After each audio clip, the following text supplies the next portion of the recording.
बढ़िया, ठीक है। तो ये अपन ने कल पढ़ा था, कल परसों व्हाटएवर पी वैल्यू का पढ़ा था आंसर। पी वैल्यू पे क्वेश्चन आया है, इंटरप्रेटिंग के टाइम पे क्या रखना है। हाँ, ये एक मैंने नया पॉइंट ऐड करा। ये डॉक्यूमेंट ना मैं 2-3 दिन में जब अपना स्टैट्स पूरा हो जाएगा या अभी भी शेयर कर दूंगा इसमें, क्योंकि इट इज अपडेटिंग डॉक्यूमेंट कर रहा हूँ। ये अल्फा लेवल में आज पढ़ा था, मतलब आज विल रीड हाइपोथेसिस क्या रहता है, टाइप 1 एरर क्या रहता है, टाइप 2 एरर क्या रहता है, अल्फा क्या रहता है, बीटा क्या रहता है, पावर क्या रहता है। पावर पे क्वेश्चन आ गया। पावर पे उसने क्वेश्चन इतना मस्त पूछा है ना कि पावर ऑफ स्टडी लिखना पड़ेगा ना तुमको, H, null hypothesis, alpha, beta, type 1, type 2 सब लिखना पड़ेगा, तो you can easily cover those all. तो आज अपने वो क्वेश्चन पढ़ेंगे, ठीक है।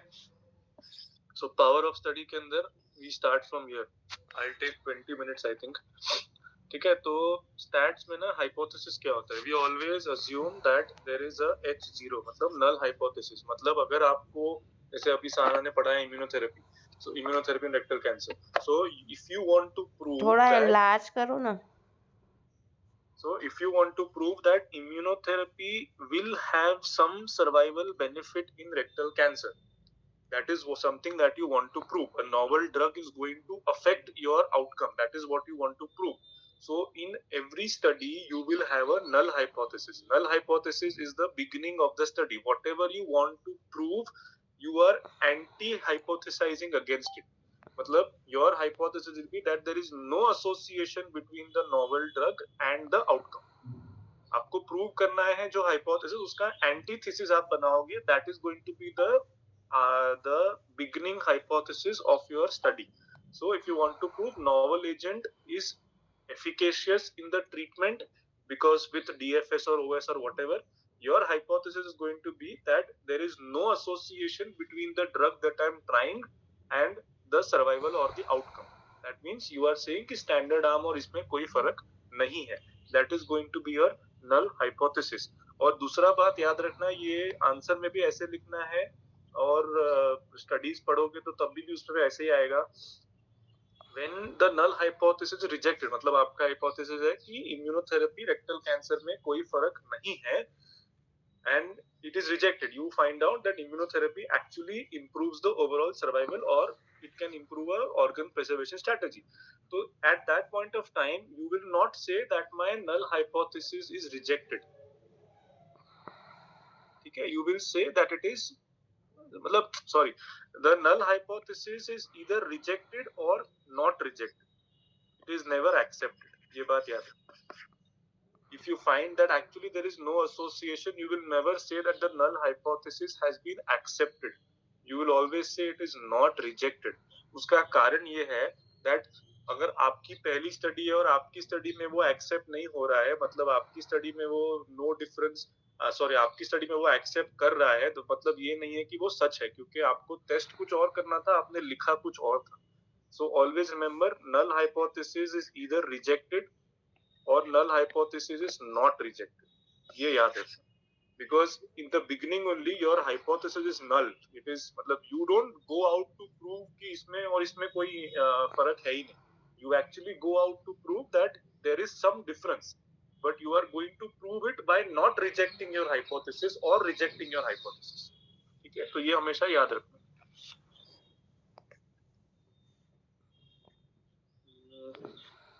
ठीक है. So null hypothesis is, say suppose an oncologist wants to prove null hypothesis that overall survival in patients with metastatic cancer is improved by a novel agent who have failed first line therapy. So null hypothesis क्या होगा? Simply the overall survival is no difference in those receiving the novel agent as compared to those not receiving the novel agent.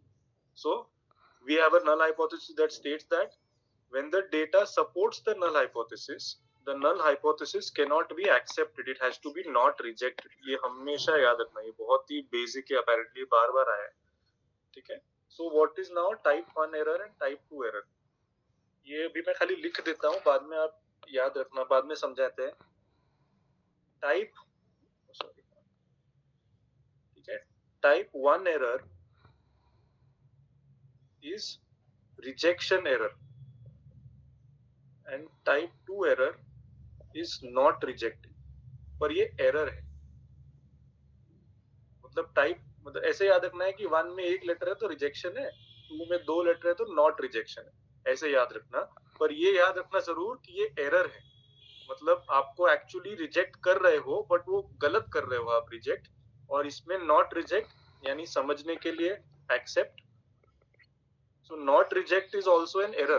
बस इतना याद रखना, ये खाली इतना याद रख के भूल मत जाना, एरर बाद में याद रखना, ठीक है। और दूसरा उसके बाद जो नेक्स्ट कॉन्सेप्ट पढ़ेंगे वो अल्फा बीटा का रहेगा।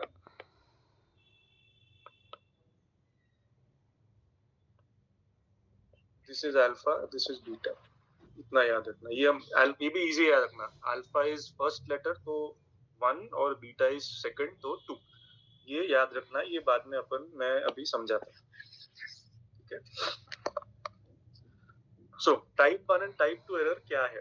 टाइप 1 एरर अपन ने बोला रिजेक्ट करने का एरर है, मतलब type 1 error when the null hypothesis is rejected even when it is actually it should not be rejected, ठीक है। so that is type 1 error। तो इसका एग्जांपल ये लोग ने दिया है, मैंने जो रेड में अंडरलाइन किया ना वो आप एग्जाम में लिख सकते हैं, बाकी सब सिर्फ समझने के लिए।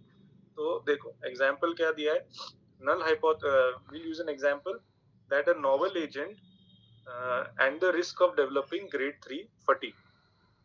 null hypothesis है कि there is no relationship between the use of this agent and the risk of grade 3 fatigue, ठीक है। ये आपका null hypothesis है क्योंकि आपको एक्चुअली उस एजेंट और फटीग के बीच में रिलेशन एस्टैब्लिश करना है, तो your null hypothesis is going to be there is no relationship। तो फेज 2 ट्रायल किया आपने, फेज 2 ट्रायल में आपने 20 पेशेंट जिनको मेटास्टैटिक कैंसर है उसको आपने स्टैंडर्ड थेरेपी दिया versus standard with the new agent also दिया।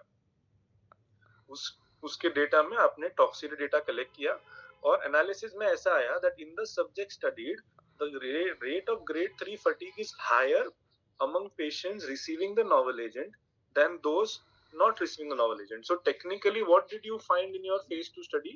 That there is a relation between the agent and fatigue, so you will be rejecting your hypothesis, barabar। That means your hypothesis was there is no relationship between this new agent and grade 3 fatigue, but you actually found a relationship which is what you wanted to technically prove, so you are going to reject your hypothesis। iska matlab in the market now you will whenever you program whenever you sell this drug you will add a warning in the market on the label box that the evidence that grade 3 fatigue के chances are going to be increased with the use of this drug, ठीक है। तो आपने ये करके वो drug को market किया, ड्रग के और फायदे थे इसलिए ड्रग का जरूरत था, बट ग्रेड 3 फटीग उसमें ज्यादा होगा, ये करके आपने मार्केट किया। अभी आपको phase 3 studies which are larger studies, तो लार्जर स्टडीज में आपने एक्चुअली देखा कि there is no such relationship, मतलब आपका फेज 2 स्टडी में सैंपल साइज कम था फॉर सम रीजन उसमें ऐसा आया है, फेज 3 के अंदर ऐसा कोई रिलेशनशिप नहीं आया। तो ऑब्वियसली ज्यादा सैंपल साइज है तो उसका रिजल्ट ज्यादा बेटर रहेगा, ज्यादा एक्सेप्टेबल रहेगा। तो this then you actually realize that the finding of the initial phase 2 study is likely result of therefore type 1 error। so one error type 1 matlab rejecting the null hypothesis by mistake। so type 1 error is rejecting the null hypothesis by mistake and when actually it should not have been rejected, so ये type 1 error है। Type 2 error क्या रहता है? Not rejecting by mistake, ठीक है। 2 मतलब not rejecting by mistake, so it is not rejected even when it should have been rejected. So इसका भी एग्जांपल दिया है, small group of patients with metastatic cancer randomly assigned to receive standard of care plus standard of care and a new agent। जैसे अभी इसने साना ने बोला immunotherapy आपने दिया, अलोन नहीं, आपने उसके साथ दिया, ठीक है। सो 20 patients, phase 2 trial, metastatic cancer, standard of care, SOC plus X plus drug X। तो null hypothesis बोलेगा कि दोनों में डिफरेंस कुछ नहीं, बराबर। null hypothesis states that overall survival would not differ। जब आपने phase 2 में overall survival examine किया तो you found that the median survival is the same, you actually found that it is same, that means you are going to accept your null hypothesis, or in other words, like we said, you are not going to reject your null hypothesis. Matlab, you are now left with a new drug in which you realize that it is not showing any survival benefit when you are adding it to standard of care arm. So in the study in what we learned right now, for example, आपने देखा कि खाली immunotherapy दिया मैंने तो उससे फर्क नहीं पड़ रहा है. So now what happens is, actually it is an error which you don't know at that time. बराबर. So that is why you still go on to phase 3 study. And इसीलिए phase 1, phase 2, phase 3 studies का aim of study अलग है. ठीक है. phase 3 study का aim अलग है, phase 1 का aim अलग है, phase 2 का अलग है. So even though आप phase 2 में ये कह रहे हो कि बाबा इसमें कोई डिफरेंस नहीं है, still आप phase 3 में गए और phase 3 में actually आपने देखा कि आपके एजेंट से फायदा हो रहा है. So you now go back and realize that phase 2 में आपने जो null hypothesis को accept किया था, otherwise not reject किया था, वो गलत था. So that is type 2 error. So if you stop at phase 2 and never proceed to phase 3, you would have been declining the population of a new drug that could actually be beneficial. ठीक है. तो मैंने इसको ऐसे simple याद रखा है. Given you type 1 and type 1 error, it is false positive. Type 2 is false negative. ऐसे भी याद रख सकते हो. मैं इसलिए ऐसा याद रखा क्योंकि मेरे को ये सेट हुआ, क्योंकि अपन ने ना वो सेंसिटिविटी, स्पेसिफिसिटी, पीपीवी, एनपीवी में उसमें भी सब था ना, ये किसमें स्पेसिफिसिटी ज्यादा होता है, पीपीवी में ज्यादा होता है, रूल इन क्या रूल आउट. तो मतलब मेरे को ऐसा लगा कि ये फॉल्स पॉजिटिव, फॉल्स नेगेटिव अगर गलती से भी इधर का उधर हो गया तो दिक्कत हो जाएगा. इसलिए that is also one way. और दूसरा मैंने ऐसे याद रखा है बिकॉज दिस ऐसे सिमेट्रिकल लगता है मेरे को थोड़ा सा दिमाग, मेरे दिमाग में सेट होता है कि टाइप 1 एरर है तो 1 लेटर रिजेक्शन पर एरर है, ये याद रखना. And alpha is also related to type 1, beta related to type 2 because second letter type 2 and 2 letters, so not rejection. मतलब मैंने इसलिए बना दिया कि आपको जैसे याद रखता है, मैंने ऐसे अच्छा तरीका है ये, रिजेक्टिंग और not rejecting one alphabet two alphabet. इसमें भी खाली एक ही चीज ध्यान रखनी, जल्दबाजी में समझने में और लिखने में दोनों एरर भूलना मत. ये एरर है. एरर मत. अच्छा है ये, मतलब ये डायरेक्ट है, टू द पॉइंट है. ठीक है. सो जो भी अभी देखो, अगर आंसर आया ना, आंसर क्वेश्चन पूछा है पावर ऑफ स्टडी पे, तो आपको पावर तक पहुंचने के लिए ना, पावर इज 1 माइनस बीटा, और बीटा और अल्फा पहुंचने के लिए टाइप 1 टाइप 2 करना है. टाइप 1 टाइप 2 पहुंचने के लिए आपको हाइपोथेसिस क्या है वो मालूम होना चाहिए. तो अगर समझो गलती से 4 मार्क का आ गया ना, तो 4 मार्क यहाँ 5 मार्क में आ गया, तो यू कैन राइट दिस कि पहले तो नल हाइपोथेसिस क्या है. In oncology, a trial is always committed to show some difference, because otherwise what is the point of the trial? To show some difference you are committing a trial, but to prove that you are always going to assume that there is no difference. That is the null hypothesis. उसके बाद you come to type 1 error, जो red में लिखा है वही याद रखना, बाकी सिर्फ समझने के लिए. So type 1 error when it is rejected even when it should not have been rejected. Type 2 when it is not rejected but it should have been rejected. And उसके बाद खाली इतना एग्जाम्पल दीजिए तो भी चलेगा कि in medical terms we might be testing a novel treatment that is safe. The null hypothesis would be that the treatment is not safe. So committing a type 1 error. Type 1 error मतलब क्या हुआ? Rejecting the null hypothesis. तो आपने बोल दिया कि treatment actually safe है जबकि वो सेफ नहीं है. सो टाइप 1 एरर में you are allowing a dangerous treatment to go into the market. Type 2 error मतलब not rejecting the hypothesis by mistake. So not rejecting matlab the treatment is not safe is the hypothesis you are not rejecting. That means you are actually saying the treatment is not safe. So type 2 error में would be saying that a safe treatment was actually dangerous. ठीक है. So खाली ये 4 line लिखोगे तो भी चलेगा, या फिर जो भी एग्जांपल, जैसे अभी रेक्टल कैंसर पर तो मेरे को इम्यूनोथेरेपी वाले एग्जांपल से याद हो गया, मैं ऐसा लिख दूंगा.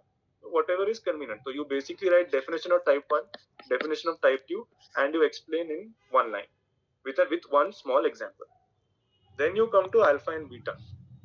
So alpha and beta are two concepts that are very important to hypothesis testing.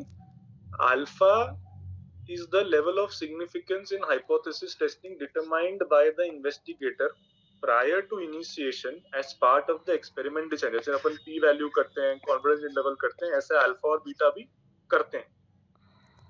Alpha is the probability of making a type 1 error. Yeah, alpha is the probability of making a type 1 error. So you know what is null hypothesis.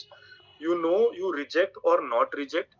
You know that type 1 मतलब falsely rejecting, type 2 मतलब falsely not rejecting or falsely accepting.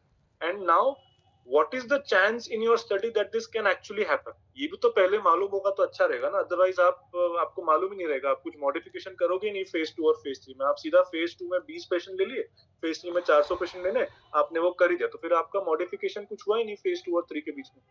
तो by that probability of making the error is determined by alpha और beta.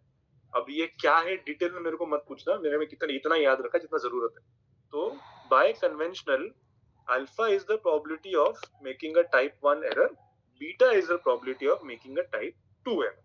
So by convention alpha values are specified in medical research to be 0.05 और 0.01. ये याद रखना. ये दो decimal वही p value हो गया.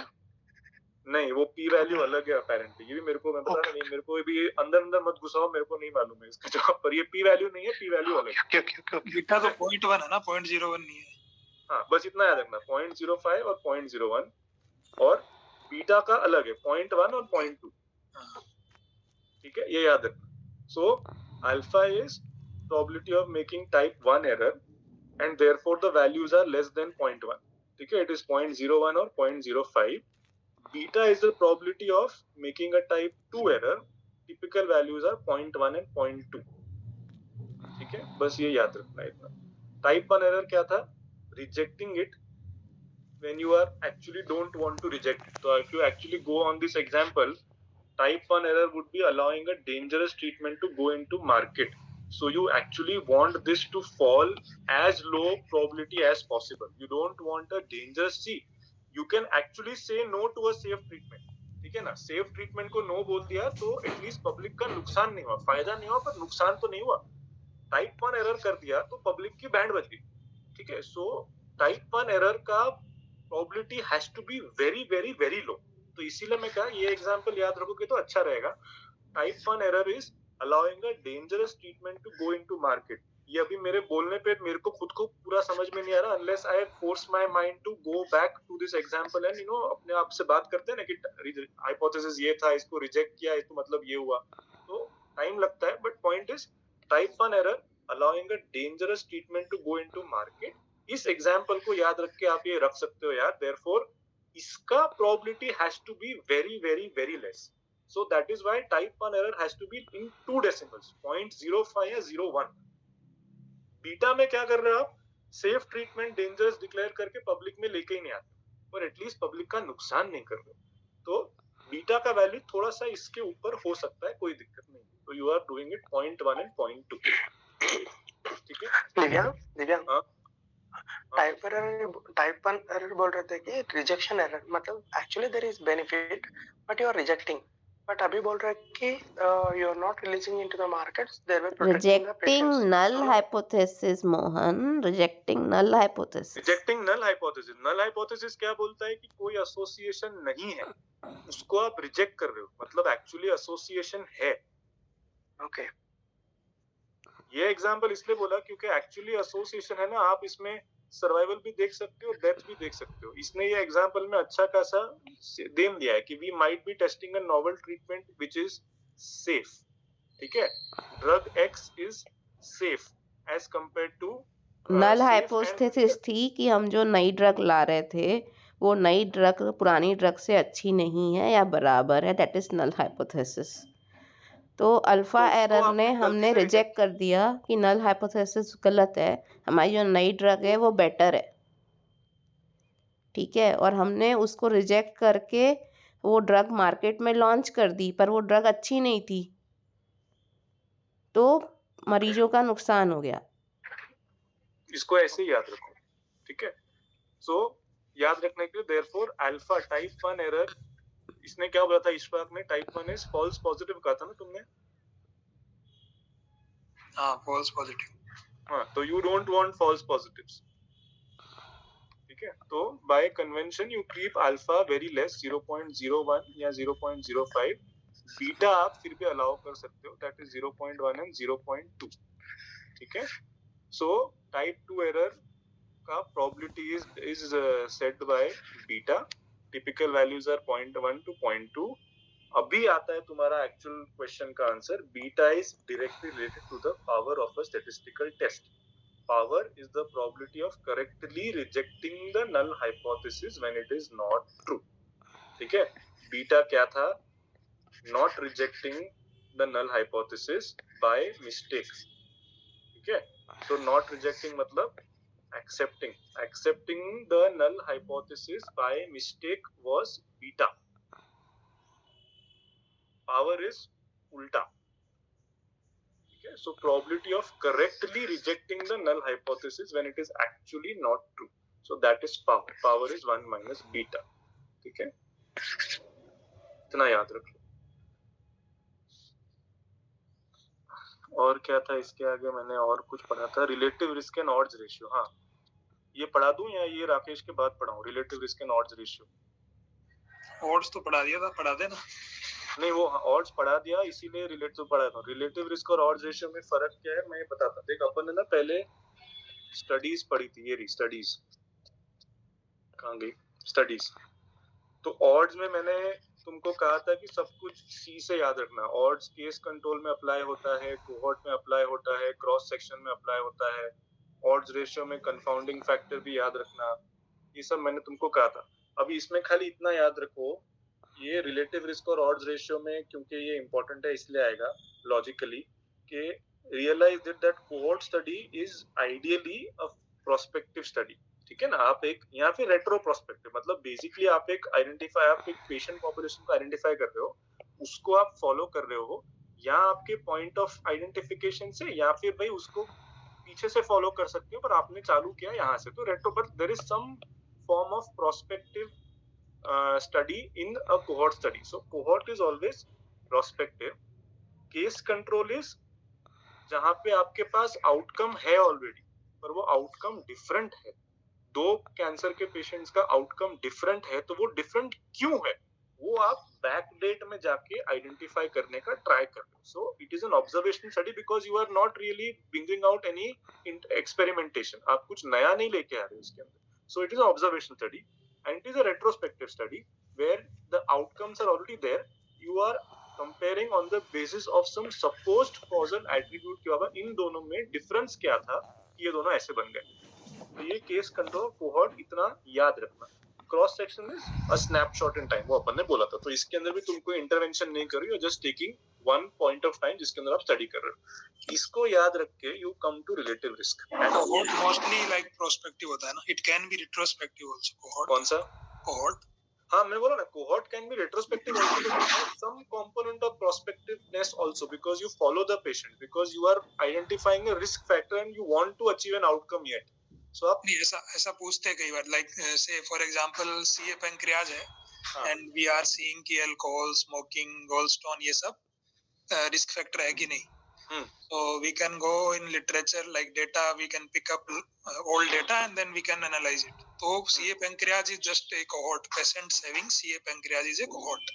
हाँ, I agree, पर उसमें भी तू देख, तू पहले अगर चलो तूने स्टडी चालू किया 2024 में, तेरे को ये रेट्रोस्पेक्टिव स्टडी अपना थीसिस के लिए करना है, तो तूने ये किया, तो यू विल सपोज से 10 इयर्स का डेटा, तो उसमें again even in that 10 years का data you are first identifying the risk factor ना, कि भाई तुमने स्मोकिंग देखा, अल्कोहल देखा, जेनेटिक देखा, ओबेसिटी देखा, डायबिटीज देखा, और उन पेशेंट्स को आगे फॉलो देखा कि कितनों को पैंक्रियाटिक कैंसर हुआ, कितनों को pancreatic cancer they are already diagnosed ना at the time of वही कह रहा मैं। तूने I agree 2014 से लेके 2024 तक तेरा स्टडी का पॉइंट 2024 है, you already diagnosed patients, but you are following their path from risk factor to outcome.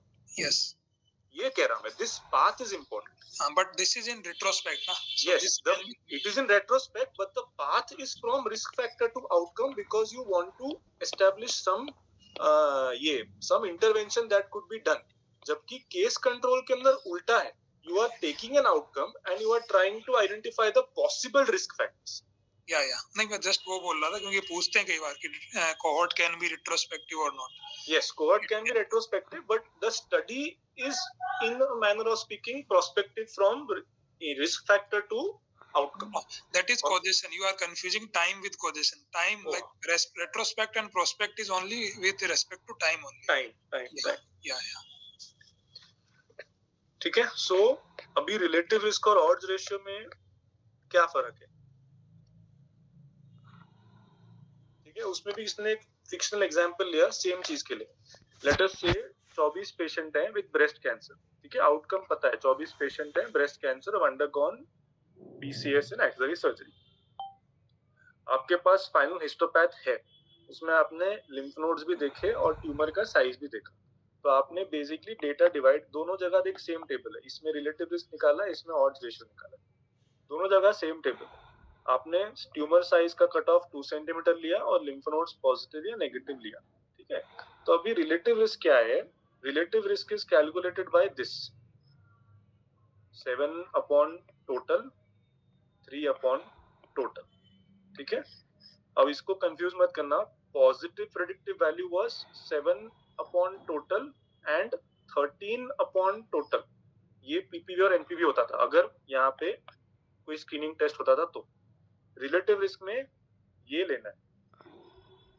ठीक है, so it is relative risk is 7 upon 8, 3 upon 16, इन दोनों का रेशियो. समझो इन दोनों का रेशियो इसमें किया तो आता है 4.67. तो रिलेटिव रिस्क मतलब हो गया, रिलेटिव रिस्क मतलब फॉरवर्ड, जैसे कोहॉर्ट का अपन ने बात किया, ऐसे जा रहे हो, मतलब जिसका ट्यूमर साइज 2 सेंटीमीटर से ज्यादा है उसका relative risk of having a positive lymph node is 4.67 times than the ones who have low tumour size.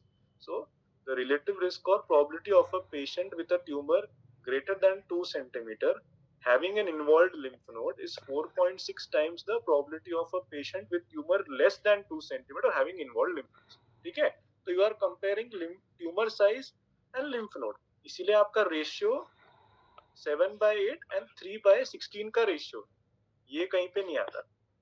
ठीक है, तो relative risk is always in a forward manner, ये याद रखना, क्योंकि आपके पास एक वेरिएबल है और उसका आउटकम आपको देखना है. सो that is relative risk. So relative risk is ideally taken up in a cohort study. Odds ratio क्या है? उल्टा रहता है.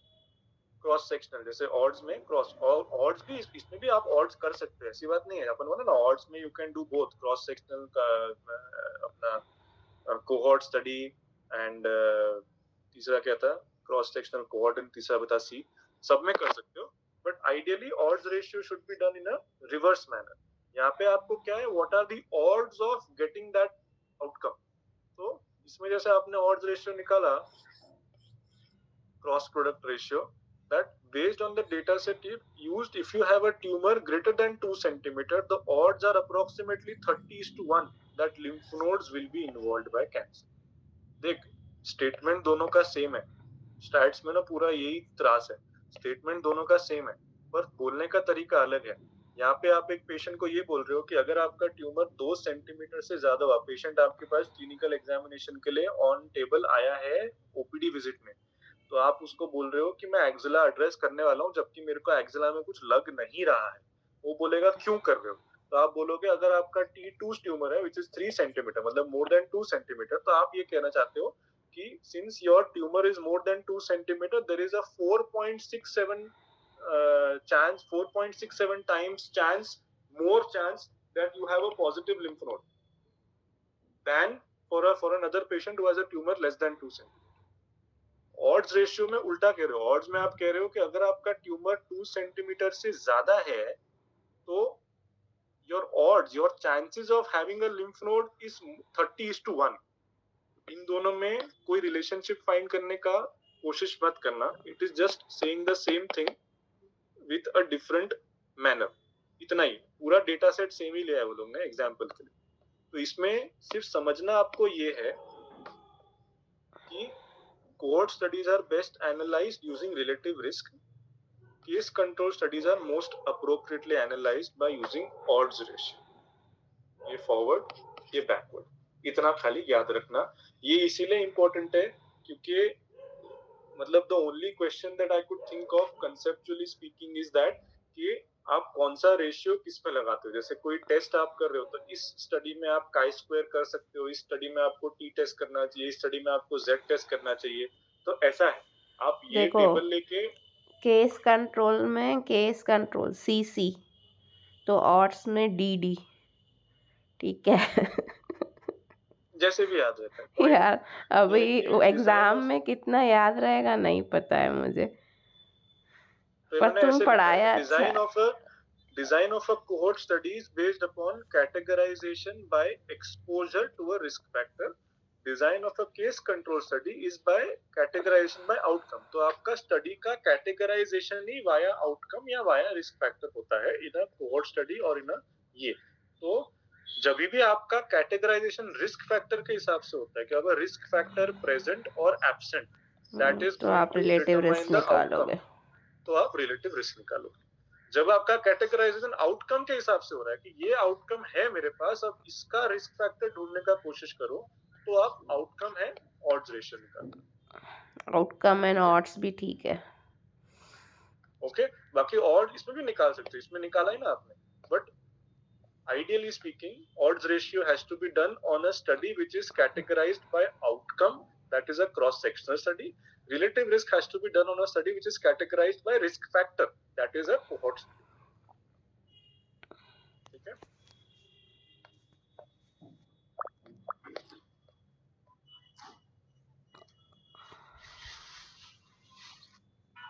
बढ़िया भाई बढ़िया, पहली बार समझ आया जिंदगी में रिलेटिव रिस्क. ठीक है, इसका अभी यूज क्या है मेरे को राम जाने, पर अभी ऐसे समझ लेना.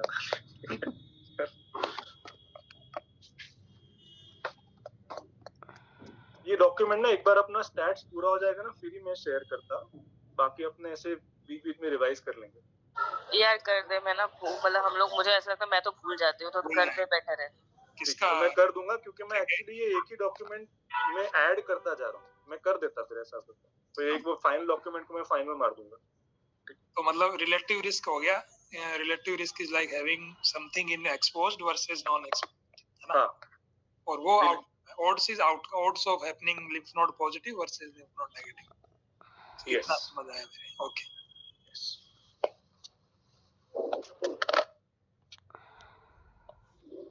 क्रिटिकल स्टडी मतलब ये टेक्निक पुरानी है but it was not used much. ये पियर्सन ने डिस्क्राइब किया था, पियर्सन, ठीक है, इन 1980s. ठीक है, but then it not used much. इसके अदर सिनोनिम हो सकते हैं एक्सटेंडेड वर्टिकल हेमिलेरिंजेक्टमी, सब टोटल लेरिंजेक्टमी, और ये क्या नाम है पता नहीं, पार्सिमोनियस पर्सन प्रोसीजर. पर्सी है क्या? What does it mean? मतलब कुछ वर्ड, कुछ मीनिंग है या ऐसा कुछ? नहीं, कोई तो साइंटिस्ट. अच्छा ये क्या है? सब पार्सिमोनियस राम जाने. पता नहीं मेरे को तो. ठीक है, याद रखने के लिए याद रख सकते हैं. बट नियर टोटल अपने एग्जाम में पूछा हुआ है बार बार, है ना? Near total is most commonly accepted terminology भी है. ठीक है, तो ये क्यों फील्ड में आया है, इसका कॉन्सेप्ट अपन पढ़ते पढ़ते पढ़ लेंगे. प्री रिक्विजिट्स क्या है नियर टोटल करने के लिए? तो ideal for patients who have unilateral laryngeal और पायरिफॉर्म डिजीज. ठीक है, piriform sinus, but it should be unilateral. कितना unilateral? Limited to one side of larynx with sufficient uninvolved contralateral mucosa to be fastened into a voice shunt. Basically ये physiological एक वो बनाएंगे, मायोम्यूकोजल shunt. ठीक है ना, फिजियोलॉजिकल जो अपन टीईपी डालते हैं, तो ये बोल रहे हैं टीईपी मत डालो, फिजियोलॉजिकल बनाएंगे, मायोम्यूकोजल. ठीक है, ये बनाएंगे फिजियोलॉजिकल. तो इसके लिए क्या प्रीरिक्विजिट्स हैं कि यूनिलैटरल होना चाहिए डिजीज, बायलैटरल नहीं होना चाहिए. ठीक है, इसका मतलब है एक contralateral uninvolved mobile arytenoid and posterior half of the true vocal fold. ठीक है, एक चीज एसेंशियल है ये सब. First is contralateral uninvolved mobile arytenoid and posterior half the true vocal fold. ठीक है, and second is free inter arytenoid and post cricoid region. Inter arytenoid free रहना चाहिए ताकि मार्जिन मिलेगा, एंड पोस्ट क्रिकोइड भी फ्री रहना चाहिए. ठीक है, टू एंश्योर ऑन्कोलॉजिकल सेफ्टी. क्योंकि पोस्ट क्रिकोइड इन्वॉल्व रहेगा तो फिर अपन उधर से फिर हाफ बचा नहीं सकते, उधर ऑन्कोलॉजिकल मार्जिन पॉजिटिविटी का रिस्क रहता है. ये दो प्री रिक्विजिट्स हैं इसके. ठीक है, तो अब इंडिकेशन हो गए, नियर टोटल प्री रिक्विसाइट हो गया, वो इंडिकेशन इसके टर्म पे अपन बोल देंगे. So near total laryngectomy suitable for all cases amenable to total provided the above prerequisites are met, meaning T3, T4 cancers of the larynx and pyriform fossa patients whose radiotherapy has failed and case compatible with resection of pharynx and limited areas of tongue base with without flap reconstruction. मतलब वो सारा requisite meet होना चाहिए कुल मिला के, भले वो साल्वेज सेटिंग में है, भले अफ्रंट है, जैसा भी है. कॉन्ट्रा इंडिकेशन क्या है? तो कॉन्ट्रा इंडिकेशन अपने को पता ही है कि उस साइड चला जाएगा. तो क्या है मेन कॉन्ट्रा इंडिकेशन? फर्स्ट, इंटररेटिनोइड और पोस्ट क्रिकोइड रीजन इन्वॉल्व हो जाएगा, तो एब्सोल्यूट कॉन्ट्रा इंडिकेशन है. बिकॉज ऑफ मार्जिन पॉजिटिविटी का रिस्क रहता है और संट बन नहीं पाएगा इनका. ठीक है. सेकेंड इज सबग्लोटिक डिजीज, क्योंकि सबग्लोटिक डिजीज जाएगा तो अपने को उसको निकालने के लिए म्यूकोजा लेना पड़ेगा, तो फिर अपने कवरेज में वो म्यूकोजा मिल नहीं पाएगा. But it is not absolute contraindication, it is relative contraindication. ठीक है. Subglottic disease, it is not absolute contraindication to the procedure as the patient will have a permanent tracheostoma.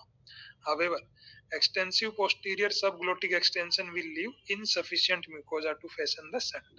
इसलिए ये relative contraindication. Absolute तो एक ही है कि इंटररेटिनोइड area involve हो जाए या फिर पोस्ट क्रिकोइड एरिया इन्वॉल्व हो जाए. ठीक है. So post cricoid area is part of हाइपोफेरिंक्स, anterior wall बनाता है हाइपोफेरिंक्स की. ठीक है. इसके बेस पे अब टाइप भी बना दिए इन्होंने. तो पहले अपन ने पढ़ लिया कि है क्या नियर टोटल, टर्म्स पढ़ लिया, देन उसके लिए क्या क्या रिक्विजिट्स है, देन इंडिकेशन किसमें, कॉन्ट्राइंडिकेशन किसमें, अभी types. So suitable for both laryngeal and hypopharyngeal अपन ने पढ़ लिया. Requires the resection of variable amount of pharyngeal mucosa. 3 types are there on based on this. क्या क्या है? बेस्ड ऑन ये इसी के अमाउंट पे डिसाइड होगा फेरेंजियल रिसेक्शन के. First is near total laryngectomy proper, used primarily for pure glottic. जो अपन प्रॉपर पढ़ रहे हैं टेक्निक, प्रॉपर हो गया ये near total laryngectomy proper. Second आता है नियर टोटल लेरिंजोफेरिंजेक्टमी.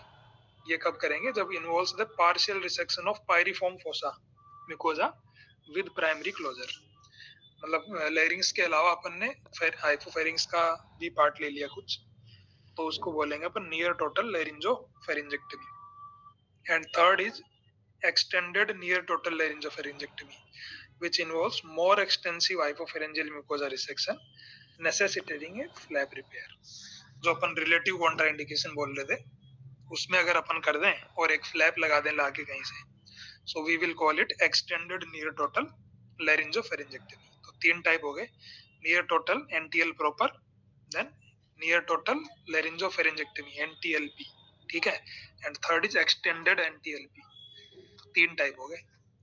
टेक्निक क्या है? टेक्निक में समरी बता देता हूँ. ऐसा टेक्निक में ये क्या करेंगे कि जैसे लेरिंग्स और हाइपोफेरिंग्स वाला वो कंबाइंड एरिया आता है ना, मान लो इधर टंग से शुरू हो गया, ठीक है, तो एक तरफ ट्रेकिया निकल जाएगा, एक तरफ इसोफेगस. तो ये हाइपोफेरिंग्स वाला एरिया, ये लेरिंग्स वाला एरिया, इधर अपना ट्रेकिया, इधर इसोफेगस. तो इनका कहना है कि एक हाफ अगर इन्वॉल्व है, so we will remove that half only, लेके और निकाल देंगे. और बचा हुआ जो लेरिंग्स का एरिया और हाइपोफेरिंग्स है, उसको आपस में इस तरह से अपन सुचर करेंगे कि एक मतलब संट बन जाए. वो संट का डिटेल मैंने भी नहीं पढ़ा है अभी इतना, पर वो बनाना मतलब मायोम्यूकोजल एक संट बन जाए अंदर. ठीक है. सो दैट ये बचा हुआ जो ट्रेकिया है, इसका अपन एक एंड बाहर दे देंगे ट्रेकियोस्टमी की तरह, और ये पीछे का पूरा कंटिन्यू रह जाएगा. ठीक है. तो पेशेंट जैसे अपन टीपी लगाते हैं वैसे ही थंब लगा के स्टोमा पे और फोर्सफुल एक्सपायर करेगा, तो वो फिजियोलॉजिकल एक संट बन गया, अंदर ही अंदर से जाएगा. तो इसमें फायदा क्या है कि एक तो डिपेंडेंस नहीं रही, बार बार संट चेंज करना, ये करना वो करना, डिपेंडेंस नहीं रही, कॉस्ट इफेक्टिव हो गया, फिजियोलॉजिकल है ही. थर्ड है कि आफ्टर आरटीबी इसका कॉम्प्लिकेशन का रिस्क कम था, लाइक स्ट्रिक्चर और उसका कंपेयर टू टीपी ये सब कम था. तो ये इनकी टेक्निक थी, बट ये ज्यादा यूज नहीं हो रहा था, तो ये आर्टिकल में इन्होंने बोला कि इट शुड बी यूज्ड. ठीक है. और एक चीज इसमें ये है कि इनको जो डायमीटर रखना है, वो diameter should be 6 mm. 6 mm बोले तो 14 फ्रेंच का फॉलीज चला जाना चाहिए उसमें से, इतना संट तो होना चाहिए कम से कम. ठीक है. So it will be dynamic myomucosal shunt. ये इसका समरी है मतलब, ठीक है। तो समरी ये टेक्निक हो गया। टेक्निक के बाद देखते हैं हमेशा ऑन्कोलॉजिकल आउटकम्स हम, तो सब स्टडीज में ऑन्कोलॉजिकल आउटकम्स एट पार है कंपेयर टू टीएल। टीएल जितना रिजल्ट दे रहा है उतना ही एनटीएल भी दे रहा है, बट एनटीएल एडेड एडवांटेज दे रहा है कि फिजियोलॉजिकल मायोम्यूकोजल शंट दे रहा है जो कि डायनेमिक है। सो पेशेंट का वॉइस क्वालिटी बेटर होगा और डिपेंडेंस उसका नहीं रहेगा टीईपी पे, ठीक है। So it is a better technique in terms of that, but it has certain limitations की इतना इतना डिजीज रहेगा तभी अपन कर सकते हैं, ठीक है। तो स्टडीज तो मैंने याद नहीं रखी यार, फिर भी एक याद रख लो, एस्लन याद रख लो ऑन्कोलॉजिकल आउटकम्स के लिए, बस वही बोल देना सब, एज पर एस्लन et al oncological outcomes are equal, ऐसा करके ये अपन लिख सकते हैं। फंक्शनल आउटकम्स का कंपैरिजन भी हुआ है, तो इन functional outcomes also preservation of speech में भी it is showing good results, ठीक है ना। सो ऑलमोस्ट इक्वल टू टीईपी, वैसा ही क्वालिटी, मतलब बहुत कम फेल्योर इसमें हुए, तो इसमें भी फेल्योर हो सकता है, जैसे कि हाइपो मतलब लंग पावर्ड जो आता है ना, तो कम एफर्ट से जा रहा हो, कुछ RT oedema fibrosis structure rate इसमें रहेगा, बट देन बलूनिंग वगैरह करके वो इजीली रिवर्टेबल है, रिवर्ट हो जाता है, ठीक है। तो क्वालिटी ऑफ स्पीच भी अच्छा था, मतलब फंक्शनल आउटकम भी अच्छे हैं और ऑन्कोलॉजिकल आउटकम भी अच्छे हैं। फंक्शनल आउटकम के लिए इन्होंने ना सिर्फ ऐसा बोलने के लिए किया, बट इसको कंपेयर भी किया एक अपना सिस्टम बना के, है ना। एक क्लिनिकल स्पीच वॉइस सॉफ्टवेयर बनाया इन्होंने और उस पर भी इन्होंने कंपेयर किया इसको, तो उसके एनालिसिस में भी इसका रिजल्ट बेटर आया, ठीक है ना। तो जस्ट सब्जेक्टिव नहीं रखा कि हमको लग रहा है बढ़िया है, हमने बढ़िया बोल दिया, इन्होंने ऑब्जेक्टिव मतलब एक स्टैंडर्ड सॉफ्टवेयर यूज करके भी कंपेयर किया, ठीक है। तो उसमें भी रिजल्ट्स बेटर थे। सो इन शॉर्ट बेटर है रिजल्ट्स, ऑन्कोलॉजिकली भी अच्छा है, फंक्शनली अच्छा है। तो फिर थोड़ा बहुत कॉम्प्लिकेशन सब में रहते हैं, इसका भी रहेगा, शंट स्टेनोसिस का रहेगा, बट बलूनिंग और उससे काम चल जाता है मोस्ट ऑफ केसेस में। एस्पिरेशन का रिस्क रहेगा, एस्पिरेशन को प्रिवेंट करना है तो अपने को जो आरएलएन है अपोजिट साइड का उसको प्रिजर्व करना है, ये इसका मतलब वो जरूरी है, क्योंकि ओनली फंक्शन जो फिर बचा हुआ फेरेंजियल मसल्स है वही काम करके एस्पिरेशन रोकेगा। सो अपोजिट साइड का नर्व प्रिजर्व करना चाहिए, ठीक है। तीसरा है फिस्टुला बनने का, फिस्टुला बनने का रिस्क भी रहता है, but it is not higher than TL, ठीक है ना। ये 3 कॉम्प्लिकेशन। चौथा पोस्ट रेडिएशन फेलियर, तो post radiation failure compare to other modalities कम ही है इसमें, है ना, but still there is chance post radiation failure का। तो ये 4 कॉम्प्लिकेशन हो गए, ठीक है। तो करंट स्टेटस है कि though it is a good technique but not used much, तो we should all know it, ऐसा करके उनको बोला, इसीलिए क्वेश्चन भी इस पे बार बार आ रहा है रिसेंट में, है ना। बस ये एक समरी। कोलन, अपेंडिक्स और स्टमक, ठीक है। तो ओवरी में सबसे पहले जो हमें लिखना है वो है वाले, उसके बाद लिखेंगे रेकरेंट वाले, तो मैंने सिर्फ लैंडमार्क वाले डाले हैं। तो ओवरी में सबसे पहले हम लिखेंगे ओवीपेक। तो ओवीपेक में उन्होंने देखा था कि एक आर्म में उन्होंने सीआरएस डाला, एक आर्म में उन्होंने सीआरएस हाइपेक डाला।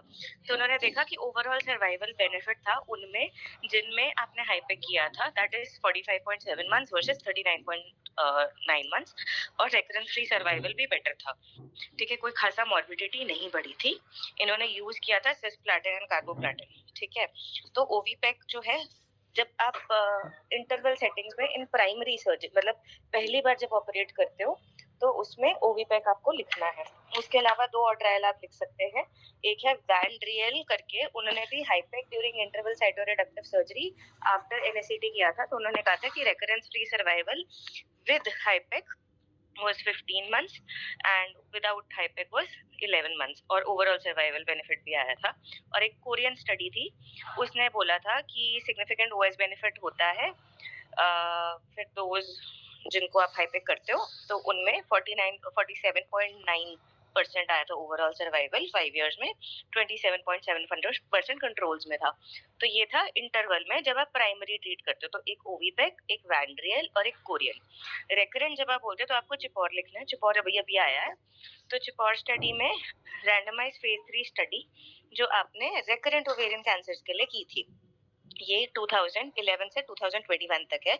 इन्होंने क्या लिया था कीमो सेंसिटिव पॉपुलेशन थी, इनमें ब्राका वाले भी थे, ये सारे हाई ग्रेड सीरियस थे, क्वार्टर आल्सो वर ब्राका पॉजिटिव, ठीक है। तो उन्होंने सब में जो है ना, most of the patients they receive at least 6 cycles of chemotherapy before surgery, सारे हाई एक्सपर्टीज सेंटर में ट्रीट हुए थे। तो इन्होंने भी देखा कि अगर आप हाईपेक करते हो, इन्होंने एक आर्म में सीआरएस रखा, एक आर्म में सीआरएस प्लस हाईपेक रखा, तो उन्होंने लिखा कि ओवरऑल सर्वाइवल बेनिफिट देखा था उन्होंने, जिसमें हाईपेक हुआ है, that is 54 versus 46 months, progression free survival भी बेटर था, ठीक है। टॉक्सिसिटी प्रोफाइल जो है वो हाईपेक में ऑफ कोर्स डबल थी एज कंपेयर टू नो हाईपेक ग्रुप, ठीक है। फिर इसके बाद कुछ आप लिखना चाहो तो लिख सकते हो। तो ओवी पैक जो है वो प्राइमरी के लिए, वैंड्रियल विद कोरियन स्टडी, चिपॉर जो है वो रिकरेंट के लिए। फिर आओ कोलन पे हमें 3 लिखनी होती हैं। तो जो अभी जो गाइडलाइंस आई है इन डेस्पो ISPSM, जो मेरे ख्याल से सौम्यता ने शेयर भी की थी, उसमें प्रोडिज के ऊपर उन्होंने सब कुछ बेस किया है, ठीक है। तो प्रोडिज ने ऐसा बोला था कि इन्होंने भी सीआरएस और सीआरएस वर्सेस हाईपेक जो है कंपेयर किया था। तो उन्होंने बोला था प्रोडिज ने कि कोई सर्वाइवल बेनिफिट नहीं है, ठीक है। तो मीडियन ओवरऑल सर्वाइवल अगर आप सीआरएस करते हो तो 41.7 मंथ्स होता है, इसमें विद हाईपेक वाला लिखा नहीं हुआ, बट कोई सिग्निफिकेंट सर्वाइवल बेनिफिट नहीं आया था अगर आप सीआरएस प्लस हाईपेक करते हो। बट इन्होंने एक सबसेट देखा 11 से 15 वाला, कि जिनका 11 से 15 है, ठीक है, उसमें आप लोकल कंट्रोल बेनिफिट अच्छा है, उसमें सर्वाइवल उसमें भी अच्छा नहीं है, उसमें लोकल कंट्रोल बेनिफिट आता है। सो प्रोडिज ने बोला कि आप सीआरएस प्लस हाईपेक 11 to 15, बेसिकली 15 से कम वालों में करोगे तो लोकल कंट्रोल बेनिफिट आएगा, ओवरऑल सर्वाइवल बेनिफिट उसमें भी नहीं आएगा। फिर 2 है, वो है प्रोफाइलैक्टिक वाले, ठीक है। एक है प्रोफाइलोचिप और एक है कोलोपेक। ये सारे क्या है, ये दोनों प्रोफाइलैक्टिक हाईपेक है, कि जिसको अपफ्रंट पेरिटोनियल डिजीज नहीं था जब आपने पहली बार ऑपरेट किया, पर या तो वो T4 डिजीज थी या वो परफोरेटेड डिजीज थी, कि वो परफोरेट है तो 100% कभी ना कभी पेरिटोनियल मेटास्टेसिस करेगी, ठीक है। तो प्रोफाइलोचिप क्या थी, इन्होंने ठीक है, तो इन्होंने देखा पेशेंट्स विद सिंक्रोन, ये वाला जो मैंने आपको बताया कोलोपेक था, ठीक है। तो कोलोपेक में क्या था, open label phase 3 randomise study थी, इन्होंने T4 कैंसर्स लिए थे, ठीक है, जो कि हाई रिस्क पे थे ऑफ पेरिटोनियल रेकरेंस, ठीक है। At that point of time they were not having peritoneal disease, but they were at a high risk of developing peritoneal recurrence, ठीक है। So they were T4 disease or perforated disease without peritoneal metastasis to start with, ठीक है। And then one group they did HIPEC, one group they only gave one group they gave HIPEC plus systemic chemotherapy, the other group they gave only systemic chemotherapy। तो उन्होंने देखा कि risk of peritoneal relapse over 3 years, ठीक है, वो overall population में 21% थी, लेकिन प्रोफाइलैक्टिक हाईपेक देने से आपके आउटकम्स कंट्रोल इंप्रूव नहीं हो रहे थे। तो somebody who was at a high risk of developing peritoneal disease but in the first place did not have peritoneal disease, by giving them HIPEC you are not going to do any good to them, ठीक है। So this is Colopec. What is Profilochip? ये phase 3 trial थी, इसमें उन्होंने क्या कहा, investigated the role of second look surgery combined with हाईपेक in patients who are considered for high risk for peritoneal recurrence, ठीक है। तो इन्होंने क्या किया था, जो कि प्राइमरी परफोरेटेड ट्यूमर्स थे, उनमें सिंक्रोनस पेरिटोनियल को रेडिकली रिसेक्ट कर दिया, ठीक है। जिनको आफ्टर 6 months सीटी के दोबारा से डिजीज रेकरेंस हुई थी स्कैन्स पे, तो उन लोगों को जो है they underwent either second look surgery with हाईपेक या फिर स्टैंडर्ड सर्विलेंस। तो इन्होंने बोला कि trial conducted that addition of systemic second look surgery plus HIPEC did not improve disease free survival. So this is like secondary cytoreduction of colon, ठीक है। Colon plus ovary वाले भी लिए थे इन्होंने। तो जैसे हम लोग चिपॉर पढ़ते हैं, CHIPOR is for secondary cytoreduction and हाईपेक, so PROPHYLOCHIP is for colon. But इन्होंने देखा कि कोलोन में सेकेंडरी साइटोरिडक्शन, जिनका आपने पहली बार हाईपेक कर दिया, उसके बाद 6 महीने बाद जब दोबारा पेरिटोनियल डिजीज आई तो दोबारा करने से कोई फायदा नहीं हुआ। So that is PROPHYLOCHIP. COLOPEC is अगर आप प्रोफाइलैक्टिकली कर रहे हो, उसका कोई फायदा नहीं है, ठीक है। और हाईपेक T4 second look surgery, but there is no disease, like they are opening, like by their protocol they are opening and doing जबकि recurrent में there is disease ना। अच्छा, so those without the evidence of disease on recurrence were randomized to undergo second look surgery with HIPEC or without standard. अच्छा, तो उनको disease There was no disease as such. Yes. Yeah, instead of imaging, they want to look for peritoneal disease by surgery. Just like that. Okay, understood. ठीक है. तो mostly जो हमारी guidelines है वो प्रोडिज पे हैं, तो प्रोडिज 7 हमको याद रखना है. प्रोडिज 7 ने 11 to 15 वाला बोला था. फिर गैस्ट्रिक में 3 है, तो एनसीसीएन गाइडलाइंस एक हाइपैक T4 भी है भाई, वो भी नया आया था. कौन सा वाला? हाइपैक T4. वो कोलन का है. कोलोन का है, वो भी T4 में प्रोफाइलेक्टिक करना चाहिए शायद. उसमें तो ओएस बेनिफिट आया है. मेरे को भेज दो, ऐड कर दूंगी. ठीक है. फिर गैस्ट्रिक में जो है उसमें भी 3 है. अब एनसीसीएन गाइडलाइंस में 10 से नीचे पीसीआई वाले में उन्होंने दिया हुआ है, तो उसमें उन्होंने दिया है वो साइटोचिप का रेफरेंस है, बट गैस्ट्रीपैक इसी साल आया है. गैस्ट्रीपैक 1 ने भी वही किया था, सीआरएस वर्सेस सीआरएस हाइपैक. तो उन्होंने बोला था कि सीआरएस हाइपैक में कोई ओवरऑल सर्वाइवल बेनिफिट उन्होंने नहीं देखा. ठीक है ना, पीएफएस बेनिफिट देखा दोनों में. So there was the difference in OS was not statistically significant, जबकि मतलब ओएस सीआरएस हाइपैक में 14.3 मंथ्स था, सीआरएस में 11 था, तो डिफरेंस तो था but not statistically significant. PFS 5 और सीआरएस, तो फर्क था, स्टैटिस्टिकली सिग्निफिकेंट नहीं था. स्टैटिस्टिकली सिग्निफिकेंट कौन सा आया? साइटोचिप. ठीक है, साइटोचिप ने एनसीसीएन में भी फीचर हुआ है, तो उसमें उन्होंने बोला कि इनको भी 277 पेशेंट्स थे, एक को उन्होंने हाइपैक दिया, दूसरे को उन्होंने हाइपैक नहीं दिया, सिर्फ सीआरएस किया. तो उन्होंने देखा कि ओवरऑल सर्वाइवल और रेकरेंस फ्री सर्वाइवल दोनों में बेटर है. ये सिर्फ उसमें है जिसमें PCI should be less than 10. ठीक है, या तो वाई मतलब post new adjuvant PCI is less than 10. ठीक है, या फिर पीसीआई जो एफरेंट है दैट इज लेस देन 10. तो NCCN says why PCI should be less than 10. ठीक है, तो उन्होंने साइटोचिप जो है फीचर हुआ है. तो NCCN says 2 more studies. One is a phase 2 trial, उसमें उन्होंने सिर्फ 90 डे मॉर्बिडिटी एंड मोर्टालिटी देखी है फॉर हाइपैक. उन्होंने बोला था 90 डे मॉर्बिडिटी तो 70% है, मोर्टालिटी 0% है, ओवरऑल सर्वाइवल इज 16 मंथ्स. ये बैचवेल की स्टडी है. फिर एक है यांग करके, उसने भी यही किया था.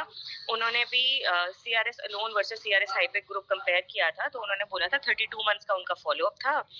ठीक है, और उन्होंने देखा कि सर्वाइवल 6.5 मंथ्स था for surgery alone and 11 months versus surgery plus हाइपैक. So this was statistically significant. फिर अपेंडिसियल पे आ जाओ. तो अपेंडिसियल के लिए तो मैंने पीएसओ जीआई गाइडलाइंस ही ली हैं.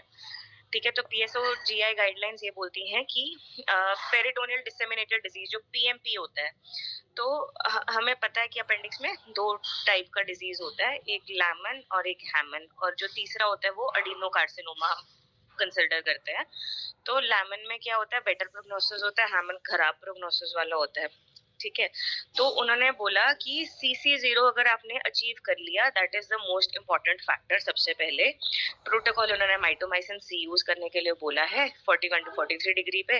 तो उन्होंने बोला कि अगर आप हाइपैक दोगे, it will improve recurrence free and overall survival benefit in low and high grade दोनों पीएमपी. तो आप लो ग्रेड लो या हाई ग्रेड लो, बट अगर आपने माइटोमाइसिन भी दिया और CC0 अचीव किया है, तो आपका ओवरऑल और रेकरेंस फ्री सर्वाइवल दोनों बेटर होगा. ठीक है, तो इसमें भी है प्रोफाइलैक्टिक इन हाइपैक जो है इन high risk individual, that is post complete CRS and mucinous tumours, अभी डिबेटेड है और रूटीनली रिकमेंडेड नहीं है. ठीक है, तो ये मेरे को मिला था अभी तक, वो मैंने कर दिया. तो नाम एक बार ये डॉक्यूमेंट वापस शेयर करके खाली नाम बोल देना कि, क्योंकि तुमने ये भी किया है ना, स्टमक में अलग, कोलोन में अलग, ये भी है, और दूसरा कौन सा प्रोफाइलैक्टिक था, कौन सा थेरापी मतलब इंटेंशन टू ट्रीट था, कौन सा प्रोफाइलैक्टिक था. तो तुमने जिम्सा अभी भी ऐड नहीं किया. कौन सा वाला? जिम्सा स्टमक में. हाँ, वो एनसीसीएन में था नहीं यार, उसमें सिर्फ वो था साइटोचिप, बट मैं भेज दूंगी. एक आप हाइपैक 4 बोल रहे हो और एक जिम्सा ना. जी जरा एक पीसीआई किसमें कितना होना चाहिए वो जरा प्लीज कोई बोल दो. किस ऑर्गन में स्टमक में तो लेस देन 10 होना चाहिए, और कोलोन लेस देन 10, कोलोन में लेस देन 15 से कम. ओके. हाँ, ओवरी ओवरी नहीं पता। ओवरी में तो भैया वो लोग पूरा ही निकाल लेते हैं। ओवरी में तो I हो think जाएगा 25 है, 25 है, मतलब ऐसा कुछ कट ऑफ नहीं है बट स्टिल ऐसा मतलब 25 एनसीसीएन देखूंगी फिर बताती हूँ। ओवरी में कर सको तो करना है, मतलब ओवरी का तो ऐसा ही है ना कि कर सको तो कर, R0 मिल रहा है तो करना है। आई थिंक मैंने ओवरी वाली क्लास में बताया था। मुझे इसमें कंफ्यूजन है, मतलब हमको PCI will tell us what exactly कि हमको हाईपैक करने का फायदा होगा कि नहीं होगा, अगर जिसका PCI tells us burden of disease कितना है। Okay. मतलब we take it as a see our HIPEC is are we able to achieve CC0? That is a surgeon's discretion or it is not advanced. Am I right? So I think based on the organ outcome they have given a cutoff. Even if, for example, stomach has PCI 20, so even if you are able to do CC0, outcome is not that great. So if the burden is less than 10, then it is beneficial if I'm not wrong. Yes. नहीं पर उसमें So it means that ovary में if you do more dissection, even PCI is very much high, the outcome is good. हाँ ऐसा ही है। As compared to colon and as stomach. कितना overall survival या रह रहा है, मतलब हर ऑर्गन का वेरी करता है। जैसे ओवरी सरफेस का ओनली रहता है ना। That means it is not the CC0, it is the PCI also which determines HIPEC. PCI will tell ना। It is actually just the PCI which determines the outcome. उसका कारण ये है कि CC0 and CC1 जो है ना, that determines तुम हाईपेक कर सकते हो कि नहीं, क्योंकि हाईपेक का वो ड्रग का पेनिट्रेशन 2.5 मिलीमीटर रहता है ना। तो अगर आप CC0 और 1 अचीव ही नहीं किया तो हाईपेक का सवाल ही पैदा नहीं होता। So that is why your entire comparison is from PCI, क्योंकि PCI जितना होगा उसके ऊपर आपका probability है कि आप CC0 या 1 अचीव कर पाओगे या नहीं। So if you are not achieving the PCI less than 10 अपन ने बोला ना किसके अंदर, स्टमक के अंदर, तो समझो तेरे पास एक पेशेंट है PCI 7 या 6 का, मेरे पास एक पेशेंट है PCI 9 का और किसी और के पास पेशेंट है PCI 5 का। हम तीनों में से अगर CC0 तीनों ने कर दिया at our surgeon's discretion on table कि बाबा मैंने CC0 किया है, तो अपन तीनों उसको हाईपेक दे सकते हैं, ट्रायल के हिसाब से तीनों को फायदा होगा। पर अगर मैं CC0 अचीव ही नहीं कर पाया तो मेरे पेशेंट को मैं हाईपेक दे ही नहीं सकता, तो उसमें वो स्टडी में ही एप्लीकेबल नहीं। बट इसमें मुझे इतना लग रहा है, even if you are able to do CC0 सब stomach 20, it is not good. It won't help. It's not good. वो बराबर है। PCI will in a way determine your ability to do a CC0 resection. अब जैसे appendix में बोलते हैं नहीं लोग, अपेंडिक्स में तुमने खोला और तुमको लग रहा है कि बाबा ये डिसेमिनेटेड डिसीज है, एडिनोकार्सिनोमा नहीं है, तो best option is to not do any dissection, because even dissection is creating false claims where tumor cells can go and implant and it can increase your inability to do a CC score 0. तो जो इशफाक बोल रहा है वो भी ठीक है, like in ovary if it is like very much it's 20 भी है PCI, तो we are going for dissection because वो सरफेस पे स्प्रेड करता है। ओवरी का टेंडेंसी है कि वो पेरिटोनियम पे ही ज्यादा जाएगा और liver. So from the discussion what I can get, our HIPEC is not only CC0 determined, it is PCI dependent also. No, HIPEC is not. HIPEC is dependent on CC0, but we are going. Means when we which things will govern your HIPEC is CC0 and also PCI. No. The HIPEC is something we give after CRS, na. So first we are going for surgery or not. We have to decide that. That we will decide on base of PCI per se. Like for stomach there is different PCI. Colon there is. What I mean to say, suppose there is a stomach case, okay. Stomach का अगर मान लो PCI 15 है या 15 से ज्यादा है, तो तुम उस पेशेंट को पैलिएटिव ट्रीटमेंट दोगे ना, उसको CRS ही क्यों करोगे? That's what I am telling. So your HIPEC is not governed only by CC0, it is governed by PCI also. No, HIPEC is something different, na man. HIPEC is given along with CRS. तो पहले तो CRS. That's what I'm telling. हम CRS ही नहीं करेंगे तो HIPEC कैसे देंगे, ये वो बोल रहा है। Then prophylactic इसमें भी इसका एडवांटेज है ना, वहाँ पर CC0 का सवाल ही नहीं है। प्रोफाइलैक्टिक वाला वो है जिसमें अभी तक इंडिकेशंस नहीं थे, वो मेटास्टैटिक नहीं हुआ है, स्टिल आप उसको हाईपेक दे रहे हो अपफ्रंट सेटिंग में। तो वो अभी तक सिर्फ ओएस बेनिफिट T4 केसेस में आया। कोलोन का अगर मान लो कोई परफोरेटेड कोलोन आता है या जिसके कोलोन में सिरोसल्फर डिसीज पहुंच गई है या अपेंडिक्स में, ऐसे पेशेंट्स में आप पूरा CC0 अचीव करने के बाद उस पेशेंट को अफ्रंट सेटिंग में ही CRS हाईपैक कर रहे हो, ना कि इंटरवल सेटिंग में। तो दैट इज प्रोफाइलेक्टिक CRS। हाँ, अपेंडिक्स में कुछ PCI कुछ क्राइटेरिया है? अपेंडिक्स में तो म्यूसिनस में PCI का क्राइटेरिया होगा ही। अब नीचे पता नहीं पढ़ाया है कि नहीं, मुझे मैंने पढ़ा नहीं है अभी तक, पर अपेंडिक्स में तो PCI का क्राइटेरिया होगा ही। बट ये जो प्रोफाइलेक्टिक में है उसमें PCI का क्राइटेरिया नहीं है, क्योंकि वो T4 डिसीज है। तो T4 डिसीज अगर सिरोसा तक पहुंच गया है या परफोरेशन हो गया है तो हम उसको अफ्रंट सेटिंग में ही हाईपैक दे देंगे।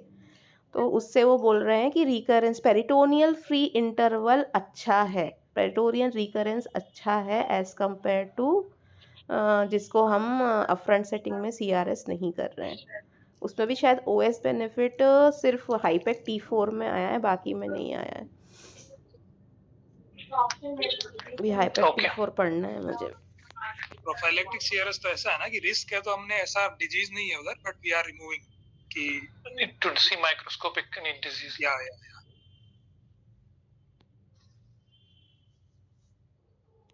चलो, गुड डे। चलो हो गया।